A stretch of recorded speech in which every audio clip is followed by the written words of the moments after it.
대통령이 핵심 국정과제로 설정한 과제 가운데 하나가 검찰개혁입니다. 검찰개혁을 책임질 문재인 정부의 첫 검찰총장, 문무일 신임 검찰총장이 새로 취임했습니다. 어제 문재인 대통령으로부터 임명장을 받았습니다. 부인과 함께 청와대에 들어가서 임명장 받았는데요. 임명장을 받을 당시 상황 저희가 영상으로 준비해봤습니다.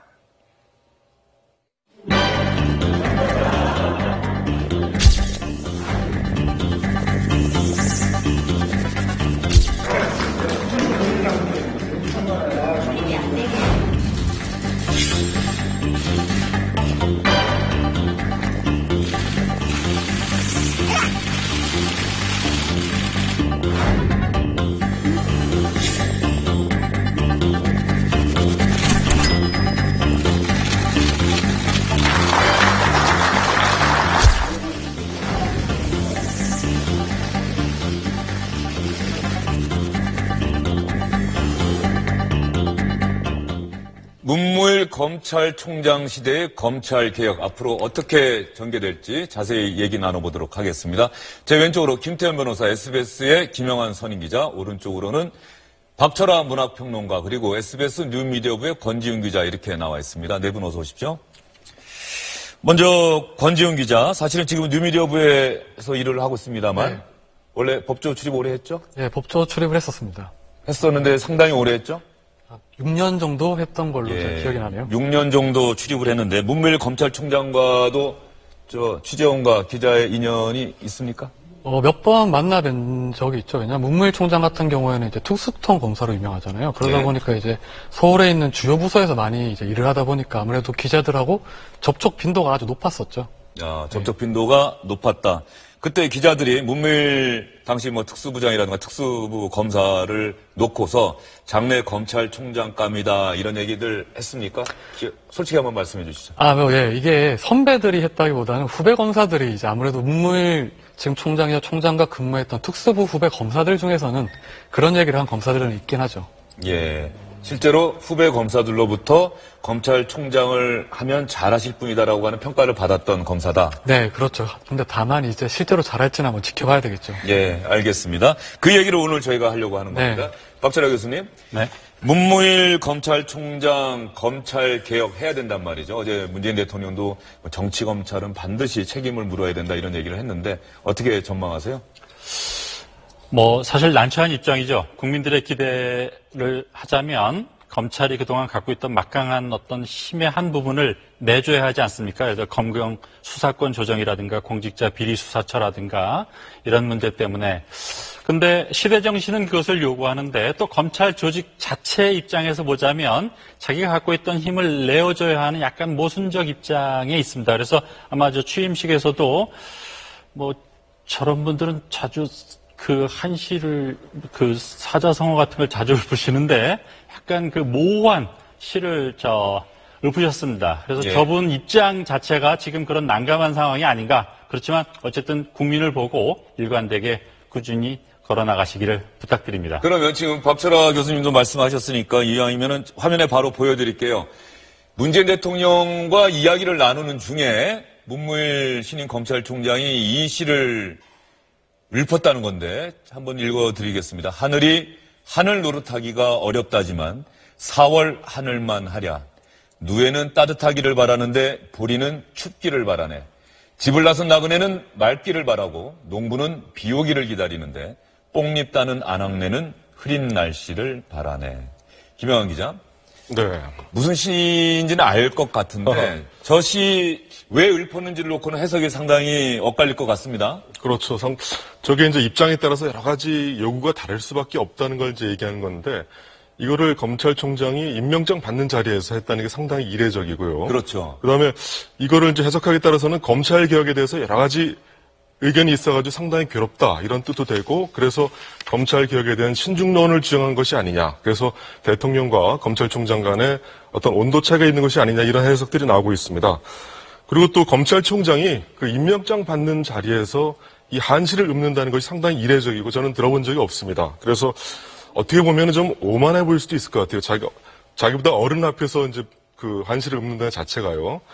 그런데 여기에 대해서 이제 문재인 대통령은 한시를 다 듣고 특별한 반응 보이지 않고 그냥 빙그레 웃었다고 합니다. 예. 사실 그렇다고 한다면 저거는 준비하고 들어간 거 아니겠어요? 사실 이 검사, 법조인들이 취임사나 퇴임사 때 보면은 정말 한시 또 사자성어 인용하는 경우가 정말 많지 않습니까? 그렇죠. 사자성어를 좀 많이 인용을 예. 하는 편이죠. 그래서 저도 법조 출입할 때 보면은 저분들이 내부적으로 경쟁하는 게 아닌가 싶을 정도로 그러니까 남들이 잘 모르는 사자성어를 찾아내서 거기에 의미를 부여하고 말이죠. 네. 그런데 이 한시 대만학자 나노아이진이 자신의 저작 노노별제에 실은 이 한시를 굳이 갖고 들어갔는데 김태현 변호사는 이 시 내용 처음 전해 들었을 때 네. 어떻게 해석했어요? 저는 사실 제 개인적인 해석은 밑에 이제 자막에도 나왔지만 가장 중요한 부분이요. 집을 나서 나그네는 말기를 바라고 농부는 비 오기를 바라네. 저는 이 부분을 어떻게 해석했냐면 대통령은 검찰 개혁을 바라지만 내 밑에 부하 검사들은 그것을 바라지 않네. 나는 어떻게 하란 말입니까? 뭐 이런 본인의 고충을 전 토로한 시라고 저는 해석을 했는데 오늘 아침 또 뭐 조간신문을 보니까 그런 부분도 있더라고요. 청와대 관계자 이렇게 얘기했다는 거죠. 야, 그게 아니라 이 시는 어려운 처지에 양쪽에 껴있는 이해관계의 충돌 가운데 있는 사람과 갈등 조정하는 역할의 사람을 얘기를 한 건데 지금 문재인 대통령이 하는 개혁 정책들이 워낙 많은 이해 당사자들 사이에 끼어 있으니 그런 대통령의 어려운 처지를 문재인 검찰총장이 얘기를 한 거다라고 청와대 관계자는 얘기했다고 하는데 뭐가 맞는지는 뭐 총장만 알지 않겠습니까? 네, 이렇게 중의적으로 해석될 수 있는 한시를 굳이 대통령 앞에서 읊었다. 그거는 어쨌든 간에 이렇게 해석될 수도 있다는 것, 즉 검찰개혁과 조금은 다른 목소리가 있다는 상황을 은연중에 대통령에게 알렸다라고 하는 취지로도 받아들여질 수 있는 거 아니에요? 뭐 당연히 그런 부분이 있겠죠. 저분도 평생 검찰 조직에 헌신해온 분으로서 자기 스스로 자기 손으로 그 조직의 한 부분을 떼어내야 한다는 것은 뭐 어쨌든 옳고 그름을 떠나서 곤혹스러운 입장 아니겠습니까? 근데 이제 그것을 명확하게 말하자면 항명하듯이 밝힐 수는 없으니까 저렇게 모호한 시로 해석의 여지를 남기면서 또 한편으로는 저는 뭐 문학을 한 사람으로서 저렇게 그 어떤 언어의 시적 모호성이 많은 국민으로 하여금 생각해볼 여지를 준다는 점에서 또 괜찮은 일이었다, 괜찮은 시도였다 그렇게 생각합니다. 예. 그러면 문재인 대통령이 어제 문무일 검찰총장에게 임명장 수여하고 조금 전 영상에서 보셨죠. 마지막에 이 차담에 차를 마시면서 이야기를 나누기 위해서 들어가는 장면에서 영상이 끝이 났습니다. 그다음부터는 기자들에게 공개가 안 되는데 비공개 자리에서 문재인 대통령이 과연 어떤 이야기를 문무일 검찰총장에게 했는지 박수현 청와대 대변인이 설명한 부분이 있습니다. 문재인 대통령은 국민의 기대가 크다. 국민께서 검찰의 대변화를 바라고 계신데 그것은 검찰을 적대시하는 것이 아니라 검찰이 국민께 신뢰받는 기관이 되기를 바라는 애정이라고 생각해야 한다. 그만큼 사회 정의의 중추인 검찰에 대한 기대가 큰 것으로 이해해야 할 것이다. 검찰도 그동안 한편으로는 노력을 많이 하면서도 정치적 측면에서 실망스러운 모습을 보여준 부분도 있었고 그래서 불신이 생기고 그에 대한 근본적 변화 요구가 생기게 된 것이다. 우선 첫째로 검찰 스스로 정치적 중립성을 확실히 확보하도록 해야 한다. 정치도 검찰을 활용하려는 생각을 버려야 하지만 검찰 스스로 중립 의지를 확실히 가져야 한다. 정치의 줄대기를 통해 혜택을 누려온 일부 정치 검찰의 모습이 있다면 통렬히 반성해야 하고 그런 부분에 대해 확실한 책임을 물어야 묵묵히 업무에 임해온 검사들도 더 큰 자부심과 사명감을 가지게 될 것이다. 이것이 총장에게 주어진 역사적 사명이라고 생각한다. 검찰의 정치적 중립성 상당히 강조를 했는데요. 또 다른 이야기도 좀 주고받은 이야기가 있다고 하는데 권준 기자 어떻게 들으셨습니까? 네, 그 차담회에서 이제 문무일 총장이 임명장을 받고 난 다음에 이제 청문회 과정에서 문무일 총장이 약간 문재인 정부와 검찰개혁 간의 온도차가 좀 느껴졌었어요. 뭐 검찰개혁 방안에 대해서, 뭐 예컨대 공수처나 이런 부분에 대해서 이제 문무일 총장이 약간 문재인 정부보다는 약간 낮은 온도, 로키로 임했었는데 그 부분에 대해서 이제 공수처를 좀 설치를 해야 된다. 제3의 기구에서 협의체를 구성해서 속히 좀 구성을 해야 될 것이다. 이런 얘기를 나눴다고 합니다. 예. 국민께서 검찰의 대변화를 바라고 계신데 이것은 검찰을 적대시하는 것이 아니라 검찰이 국민께 신뢰받는 기관이 되기를 바라는 애정이 담겨있는 발언이다. 이렇게 얘기를 했고요. 조금 전에 권지훈 기자가 얘기한 것처럼 고위공직자 비리 수사처 관련해서는 또 어떤 얘기 오갔습니까? 예, 그러니까 현재 논란이 되는 현안들인데 검경 수사권 조정, 그다음에 고위공직자 수사처, 비리 수사처 신설 여기에 대해서 문재인 대통령이 상당히 구체적으로 못 박아서 검찰총장에게 개혁의 필요성을 강조를 했습니다. 먼저 검경 수사권에 대해서는 여기에 대해서 이제 합리적 조정을 위한 토론이 필요하다는 것은 인정하지만 조정 자체는 필요하다는 인식을 갖고 제3의 논의기구 구성 등 지혜를 모아달라 이렇게 또 강하게 얘기했고요. 그때는 문재인 대통령이 대한민국 정부 출범 당시까지 거슬러 올라가서 그 얘기했다는 거 아닙니까? 원래는 당연히 수사권은 경찰이 갖고 기소권은 검찰이 갖는 거였는데 일제에 충성했던 경찰이었기 때문에 임시로 당분간만 검찰이 수사권까지 갖는 걸로 했는데 그 임시가 70년이 됐다.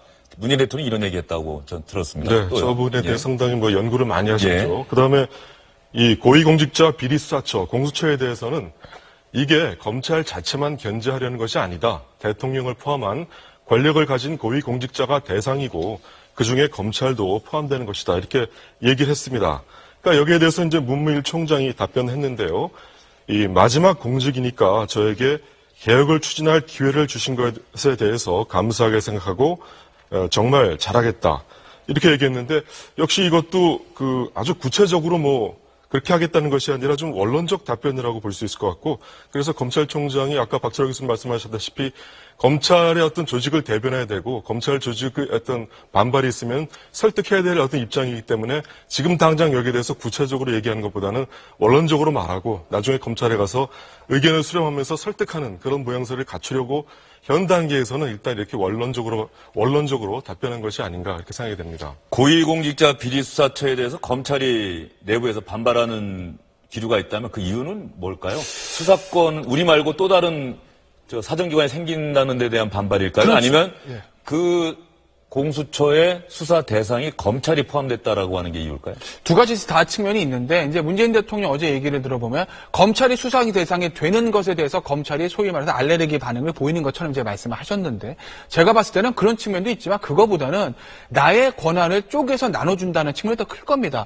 검찰이라는 조직은 말씀하셨던 대로 70년 동안 수사권을 독점하고 막강한 힘을 키워왔는데 일반 형사사건의 수사권을 예를 들어서 검경 수사권 조정을 통해서 경찰에 넘겨주고 그리고 정말 특수수사를 통해서 소위 말하는 엘리트 검사를 돋보일 수 있는 정치인을 상대로 사정이라고 하지 않습니까? 그 특수수사의 권한들을 새로 생긴 고위공직자 수사처로 넘겨주게 되면 실제로 검찰이 가질 힘은 확 줄어들기 마련이거든요. 검찰 조직 구성원 입장에서 이것을 감당할 수가 없는 거죠. 그래서 아마 본인들의 권한을 내려놔야 되는, 쪼개서 나눠줘야 되는 그 부분에 대한 반감이 아마 더 큰 것으로 보입니다. 예, 알겠습니다. 문무일 검찰총장 이런 검찰 개혁이라고 하는 큰 과제를 안고 검찰총장에 취임을 했고 오늘부터 검찰총장으로 출근을 했습니다. 어제 있었던 취임식 때 문무일 검찰총장의 취임식은 역대 다른 검찰총장들의 취임식과는 상당히 달랐다고 합니다.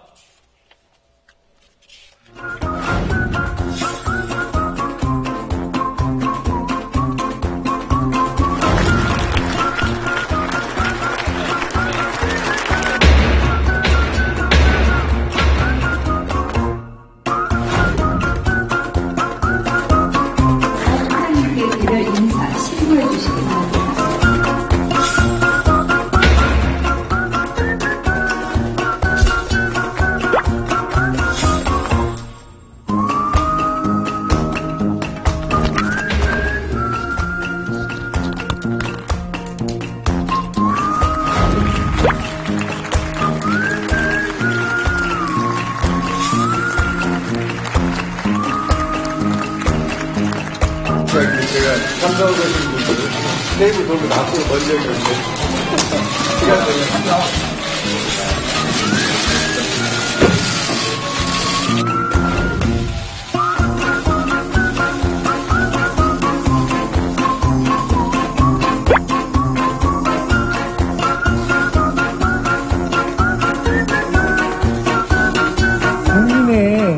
대변인이 돼서 그래도 저희들하고 같이 딱 한 가지 더 있다면 위에서만 보지 말고 아래에서 좀 가져주셨으면 그것만 부탁드리겠습니다.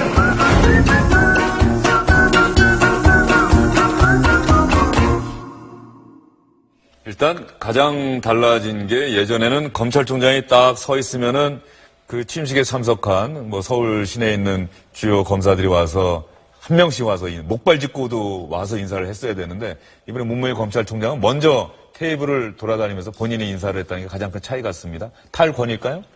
그렇죠. 저 자막에 탈권이라고 아주 못 박아서 보여주셨는데 사실은 지금 이 시대가 권위주의를 타파하고 수평적 리더십을 보여줘야 하는 것이 바로 시대 정신 아니겠습니까? 그것은 뭐 정치인만이 아니라 사회 모든 곳에서 요구되는 것이라서 아마 검찰총장 스스로 가장 어떤 그 수직적 권위의 상징이었던 신임 검찰총장이 저런 모습을 보여주는 것은 우리 사회의 어떤 변화를 잘 보여주는 동시에 앞으로 다른 곳 역시도 그렇게 수평적 리더십으로 바뀌어야 한다는 차원에서 대단히 좋은 모습이었다고 저는 봤습니다. 예, 소규모 검찰총장 취임식 일동기립 생략. 검찰총장 들어올 때 일제히 일어서서 박수치는 거. 문무일 검찰총장이 처음 들어설 때도 일부 검사들이 일어나서 박수치고 했더니 문무일 총장이 그러지 말라고 얘기를 했다는 기사 저도 본 기억이 납니다.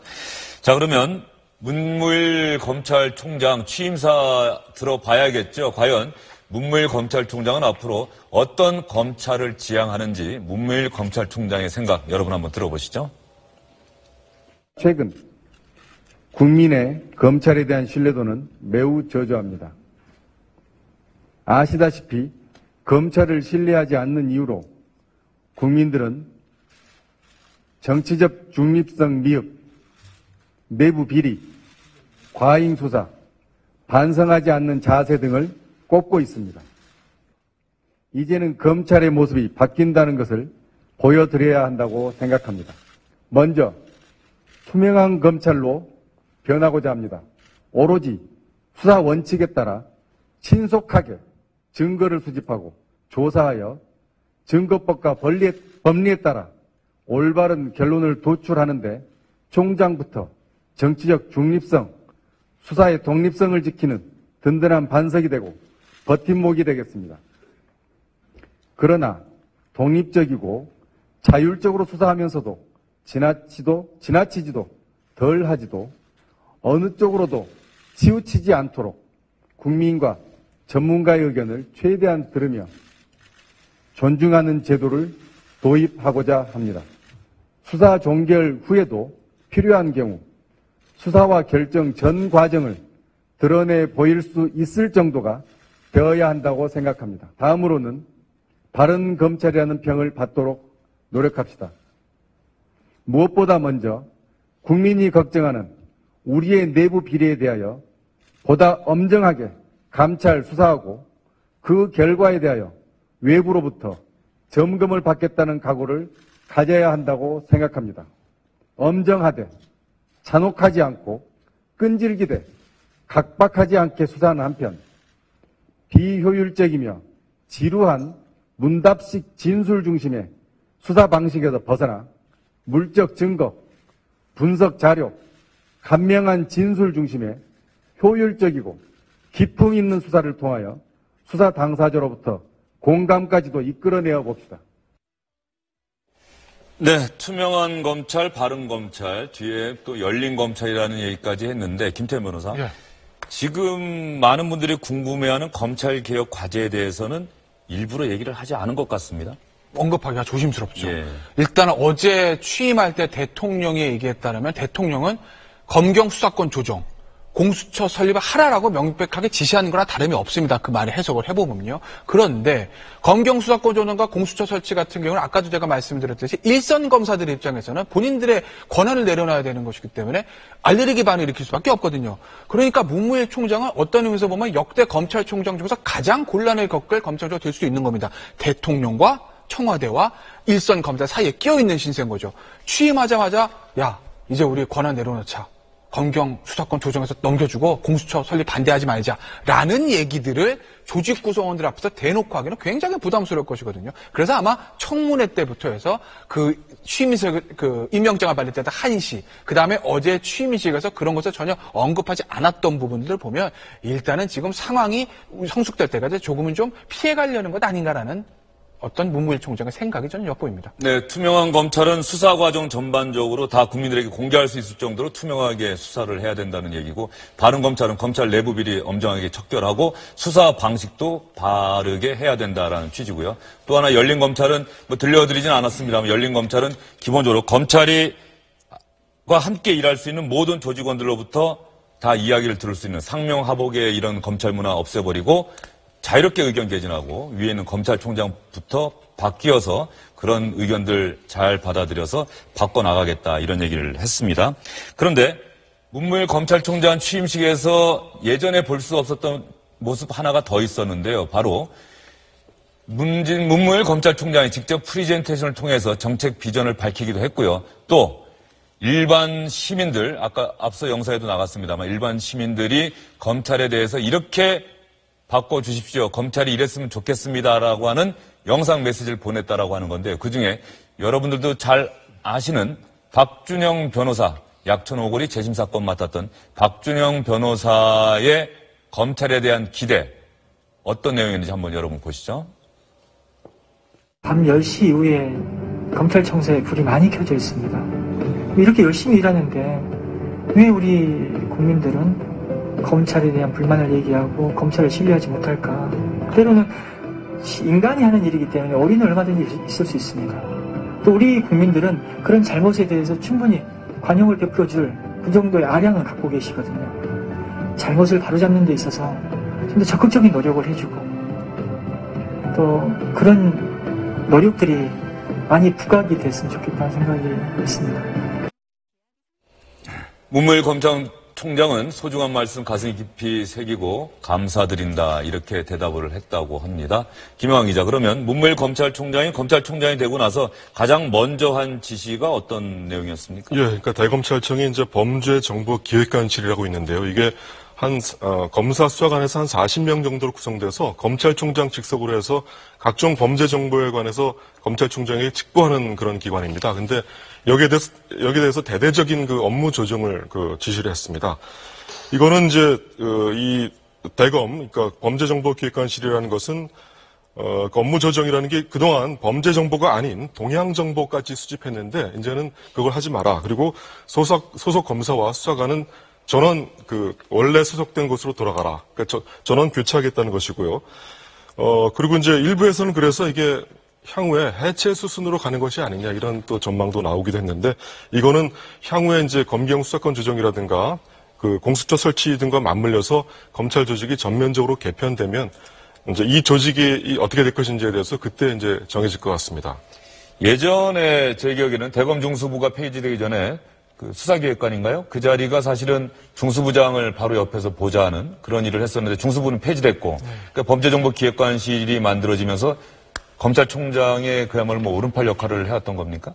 그 범정기획관실이 이제 차장급 검사가 이제 기획관으로 가는데요. 거기가 이제 그 총장의 가장 오른팔, 최측근 아니면 신복이라고 얘기를 하는데, 그 이유가 이제 총장이 개인적으로 어떤 동향이나 파악하고 싶을 때 범정을 통해서 그동안 많이 정보나 그 풍서를 수집을 했었어요. 그 범정 같은 경우에는 범일, 범위 이렇게 나눠져 있는데, 범일 같은 경우에는 소위 말하는 첩보를 생산하는 것이고, 범위는 이제 세평조사 이런 걸 많이 하는데, 범위가 사실 좀 문제가 된 경우가 많았습니다, 그동안. 예. 네. 총장의 이제 개인적인 어떤 뭐 간신사, 정권 동향 뭐 이런 거를 파악하는데 집중되다가 보니까 뭐 과거에서도 여러 번 문제가 됐던 적이 있습니다. 예, 검찰 본연의 수사 업무, 사회 정의를 바로잡는 일이 아니라 검찰총장 개인의 관심사를 충족하는 네. 이른바 검찰총장의 신복 역할을 해오기도 했다. 네. 이런 말씀이시네요. 그러다 보니까는 문무일 검찰총장이 범죄정보기획관실부터 대대적으로 수술을 해라, 이렇게 지시를 했다는 거고요. 검사장 인사가 오늘 나는 거 아닙니까? 검찰총장 취임했으니까 바로 인사를 할 텐데요. 뭐 빠르면 오늘 난다고 그러는데 아직까지는 소식이 들려오지 않은 것 반해서 오늘 오후 아니면 뭐 내일까지는 날 거로 보이는데 일단은 검사장에 얼마나 정도의 대대적인 교체가 있느냐는 것이 이제 관측 대상인 거죠. 대대적인 교체가 있을 수밖에 없다라는 어떤 전망들이 나오는 게 일단은 감사장 자리가 몇 개 줍니다. 법무부에 있는 검사장들을 신임 장관이 야 이거 외부에 개방하겠어 이렇게 얘기하지 않았습니까? 자리도 줄고요. 그다음에 일선 검사장 중에서 가장 선임이 사실 중앙지검장인데 중앙지검장인 윤석열 중앙지검의 기수가 검사장 중에서 가장 낮습니다.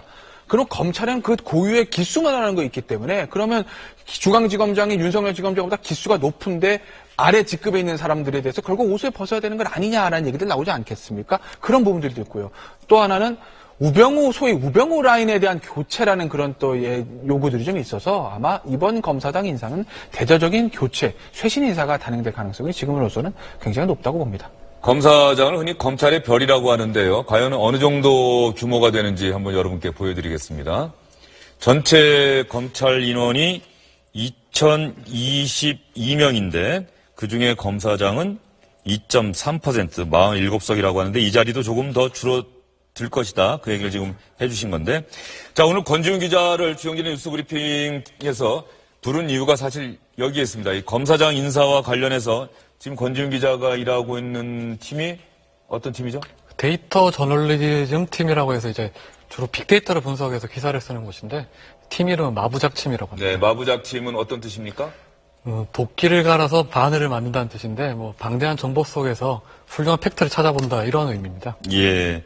그러면 검사장 사실 검찰의 별이다. 우리나라의 최고 권력기관, 사정기관이 돼버렸는데 이 검찰에서의 검사장들의 출신 지역 이런 건 당연히 조사를 하셨을 것 같은데. 네.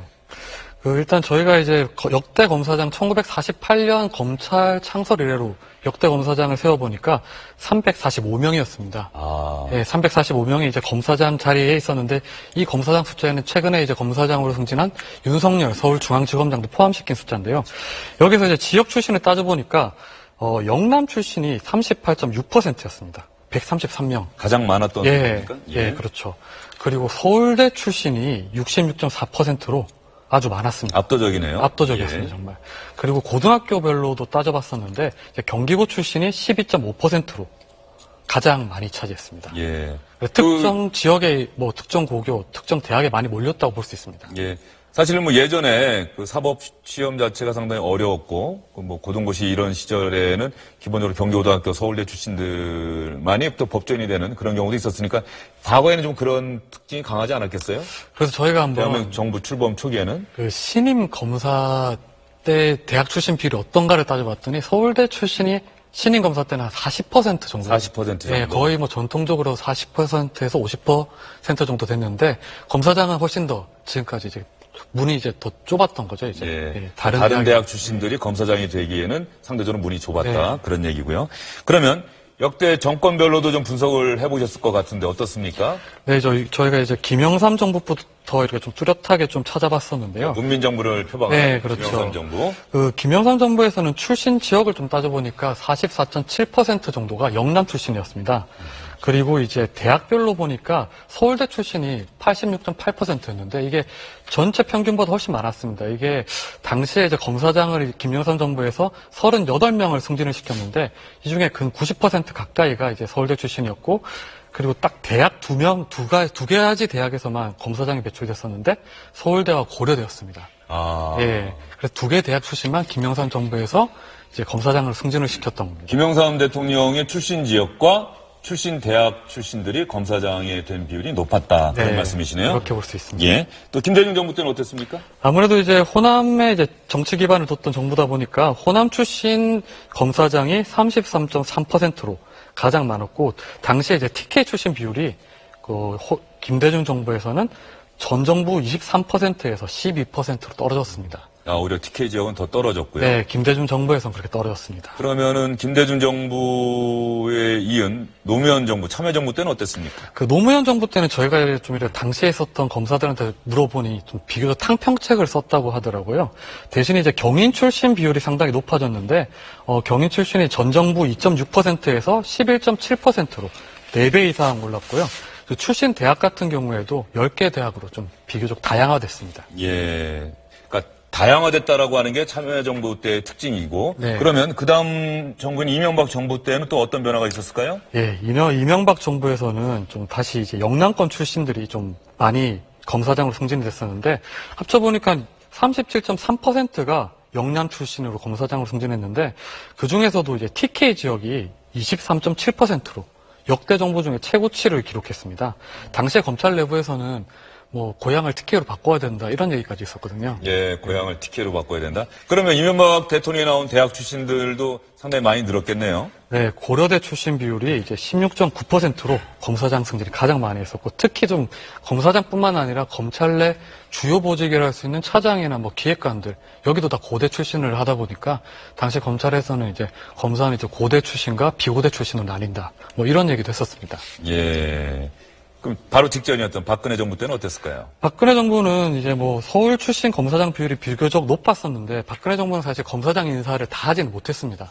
작년에 원래 검사장 인사를 했어야 되는데 국정농단 사건으로 하지 못했기 때문에 과거 정부에 비해서 한 12명 정도 이렇게 검사장 승진을 못 시킨 채로 정권이 끝이 났습니다. 예. 그러면 역대 정부별 검찰총장 인사도 좀 조사를 해보셨어요? 검찰총장. 네. 이번 문무일 검찰총장 호남 출신이라고 했죠? 네, 호남 출신으로 이제 12년 만에 처음으로 이제 호남 예. 출신 검찰총장이 됐는데, 이제 김영삼 정부 때 보면 이제 장관 승원하고 이제 검찰총장 한 명이랑 안 바꾼다. 뭐 이런 얘기까지 할 만큼 이제 검찰총장이 신경을 많이 썼었는데, 검찰총장을 좀 살펴보면 이제 박정희 정부 때 이제 좀 유독 이렇게 지역색이 좀 드러나기 시작했습니다. 네, 조금 전에 앞에 있었던 컴퓨터 그래프 다시 보여주시죠. 이승만 정부 때는 뭐 서울 수도권과 경북, 경남 이렇게 돼 있고, 박정희 정부 때는 뭐 이렇게 지금 TK 쪽에 3명이고 이제 뭐 서울 지역 쪽에 충남, 충북. 이렇게 예. 한 명 돼 있는데, 이게 유신이 시작되면서 이제 TK가 내리 3명이 이제 검찰총장을 시켰습니다. 그 뒤에 이제 전두환 정부 때도 이제 뭐 영남권 3명을 시키고, 저 노태우 정부 때도 보면 이제 노태우 정부 때는 이제 PK만 3명 다 시켰습니다. 그것도 의외입니다. 본인 고향 지역이 TK가 아니고 네, 그렇죠. TK 부산 경남 지역만 3명을 시켰다는 얘기고. 네, 그리고 김영삼 정부에서 보면 TK 1명, PK 3명을 시켰는데, 처음에 TK를 시켰다가 PK 3명으로 싹 바꿨습니다. 당시에 그래가지고, 뭐 PK랑 TK 정서는 다르더라. 뭐 이런 얘기까지 하긴 했었는데, 아무튼 이제 PK 출신 검찰총장이 많았고, 김대중 정부에서는 역대 처음으로 신승남 검찰총장이죠. 호남 출신 검찰총장이 나왔었습니다. 최초의 검찰총장이죠. 네. 또 기억나는 거는 김태정 총장은 김영삼 정부 때 총장이겠군요. 네, 그렇죠. 예. 네. 그리고 노무현 정부 때는 이제 뭐 PK 2명, TK 1명. 그 이명박 정부 때는 서울 출신 2명이고, 박근혜 정부 때는 이제 처음에 이제 최동호 총장이었죠. 서울 출신을 시켰다가 도중에 중도 사퇴시키고 PK 1명, TK 1명 이렇게 검찰총장 임명했습니다. 자, 이렇게 마부작침 팀에서 데이터 저널리즘, 빅데이터를 통해서 역대 대한민국 정부 출범 이후에 검사장 출신 지역, 출신 학교 다 비교해봤고 검찰총장도 해봤는데 이번 기사를 쓰면서 어떤 부분이 가장 권지훈 기자 기억에 남던가요? 아무래도 이제 검사장 인사라고 하면 기본적으로 검찰의 별이라고 했듯이 검찰을 상징하는 어떤 직책이라 할 수 있습니다. 그런데 그런 검사장들을 주로 이제 특정 학교, 특정 지역, 특정 고등학교에 이렇게 주로 이렇게 승진을 시키다 보면 검찰 내부에서도 사실 이 지역이 아니고 이 고등학교가 아니고 이 대학이 아니면 자기의 승진의 길이 막혀 있구나 이렇게 생각을 할 수 있지 않습니까? 그러다 보니 그런 쪽에서 좀 더 개방적으로 변해야 되지 않을까 이런 생각을 했습니다. 예. 권지훈 기자가 자세히 역대 검사장들의 출신 지역, 학교 또 검찰총장의 출신 지역 이런 것 자세히 전해 주셨는데 박철하 교수님 보기 어떻습니까? 사실 대통령이 누가 되느냐에 따라서 검찰의 별이라고 하는 검사장 인사, 검찰총장 인사가 영향을 받았네요, 보니까. 그러니까 정권을 잡으려고 하는 걸까요? 그렇죠. 사람이 하는 일이라 과학적 객관성을 드러낼 수는 없지만 그래도 그걸 감안해서 보더라도 지역적 편중이 좀 심했다라고 하는 생각은 누구나가 다 할 수 있습니다. 근데 사실은 검찰 권력은 그저 국가를 운영하는 데서 가장 중요한 힘 중에 하나 아니겠습니까? 그래서 사실은 지금 우리 권지훈 기자께서 지적하셨듯이 너무 어느 지역, 어느 대학, 어느 학교 이런 것이 과하게 작용을 해서 검찰 조직 내부에 검사들 스스로 그것에 대해서 불만을 갖고 자괴심을 갖지 않도록 나름 균형 있는 인사를 해주셔야 하지 않을까. 그것이 지금 우리 국민들이 원하는 그런 대목이 아닌가 생각합니다. 또 보다 보니까는 역대 검찰총장 가운데 강원도 출신은 단 한 명도 없었군요. 예. 안타깝습니다. 예. 알겠습니다. 그 마부작침 팀에서 이번 조사하는데 어느 정도 시간 걸렸어요? 이제 일단 저희가 이제 자료를 확보하는데 상당히 시간이 많이 걸렸습니다. 이게 제가 예전에 법조에 있을 때도 역대 검사장의 자료를 받아보려고 했었는데 법무부에서 이제 잘 제공을 해주지 않았습니다. 예. 근데 이번에 이제 기회가 잘 받아서 이 자료를 확보하는데 상당히 시간이 걸렸고 분석하는 데는 대략 한 2, 3주 정도의 시간이 걸렸습니다. 예. 상당히 마부작침 팀의 역작이라고 생각이 됩니다. 앞으로 검사장 인사를 할 때 검찰에서 참고할 만한 자료가 아닐까 싶고요.